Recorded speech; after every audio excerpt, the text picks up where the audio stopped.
నరేంద్ర మోడీ మూడోసారి ప్రధానమంత్రి కావడం అన్నటువంటిది అన్ని ఎగ్జిట్ పోల్స్ చెప్తున్నాయి. ఒక్కళ్ళు కూడా భారతీయ జనతా పార్టీ అధికారంలోకి రాదని కానీ, ఎన్డీఏ అధికారంలోకి రాదని కానీ చెప్పట్లేదు. కాంగ్రెస్ పార్టీనేమో 2004లో కూడా ఇలాగే చెప్పారు. తీరా చూస్తే మేము అధికారంలోకి వచ్చాం కాబట్టి అసాధ్యం అని చెప్తుంది. 294 వాళ్ళకి వస్తాయని చెప్తుంది. అది ఎంతవరకు వాస్తవమో 4వ తారీఖు రాత్రికి తేలిపోతుంది.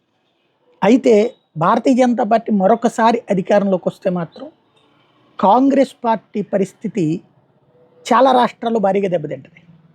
ఎందుకని అంటే కాంగ్రెస్ పార్టీ వరుసగా 3 సార్లు అధికారంలో లేకపోవడం, ఇప్పుడు కర్ణాటక, తెలంగాణ లాంటి చోట్ల కాంగ్రెస్ ప్రభుత్వాలు కూలిపోయినా ఆశ్చర్యపోనక్కర్లేదు.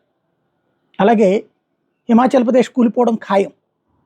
ఈ 3 చోట్ల కూడా ప్రభుత్వం లేకపోతే ఇప్పుడు కాంగ్రెస్ని ఇంకా నడిపిస్తోంది ఇంధనం అంటే ఆర్థిక నిధులు. ఈ ప్రభుత్వాలు కర్ణాటక, తెలంగాణ రావడం, ఈ 2 కూడా ఫైనాన్షియల్ వెల్ సెటిల్డ్ సిటీస్ ఉన్నటువంటి బెంగళూరు, హైదరాబాద్ కావడం, ఈ డబ్బులు ఓ రకంగా ఊతమైనవి. హిమాచల్ ప్రదేశ్లో పెద్దగా ఆదాయం ఏం రాదు, అధినాయకత్వానికి ఇచ్చేదేమీ లేదు. ఇవాళ సోనియా, రాహుల్ వీళ్ళ ఖర్చులన్నీ కాంగ్రెస్ పార్టీ అట్లా చూసుకుంటోంది. వీళ్ళు ఉన్నారు కాబట్టి చూసుకుంటోంది. మిగతా మిత్రపక్షాల నుంచి అయితే డబ్బులు ఏం రావు కదా. ఇది ఒక ఆస్పెక్ట్. రెండవది, ఇక పార్టీని నమ్ముకునే సీనియర్ నాయకులందరూ బీజేపీ వైపుకి టర్న్ అయిపోతారు. బీజేపీ కూడా ఆల్రెడీ అనేక మందికి అవకాశాలు ఇచ్చింది కాంగ్రెస్ నుంచి వచ్చిన వాళ్ళకి. కాబట్టి ఇక వేరే ఉండదు.